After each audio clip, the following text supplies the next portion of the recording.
ফেনীর সোনাগাজীতে ক্রসফায়ারে নিহত যুবদল নেতা মোহাম্মদ মাসুদের পরিবারকে নতুন বাড়ি উপহার দিচ্ছেন বিএনপির ভারপ্রাপ্ত চেয়ারম্যান ও আমরা বিএনপি পরিবারের পৃষ্ঠপোষক তারেক রহমান।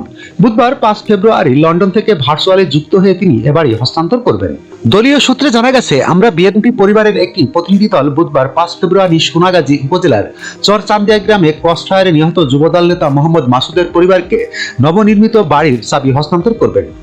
অনুষ্ঠানে লন্ডন থেকে ভার্চুয়ালি প্রধান অতিথি হিসেবে উপস্থিত থাকবেন বিএনপির ভারপ্রাপ্ত চেয়ারম্যান তারেক রহমান।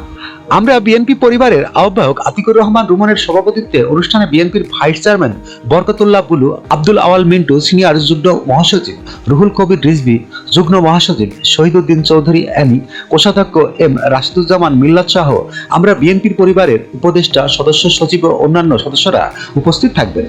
এ বিষয়ে ফেনী জেলা বিএনপির আহ্বায়ক শেখ ফরিদ বাহার গণমাধ্যমকে বলেন, মোহাম্মদ মাসুদ ফেনীর সোনাগাজী উপজেলা যুবদল নেতা ছিলেন।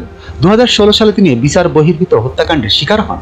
তিনি আরও বলেন, মিথ্যা মামলায় আটকের পর মাসুদকে ক্রসফায়ারে হত্যা করা হয়। তার মৃত্যুর পর স্ত্রী ও নবম শ্রেণীতে পড়ুয়া কন্যা সন্তান নিয়ে পরিবারটি অসহায় অবস্থায় জীবনযাপন করছে। এই অবস্থায় দলের ভারপ্রাপ্ত চেয়ারম্যান তারেক রহমান পরিবারটির পাশে দাঁড়িয়েছেন।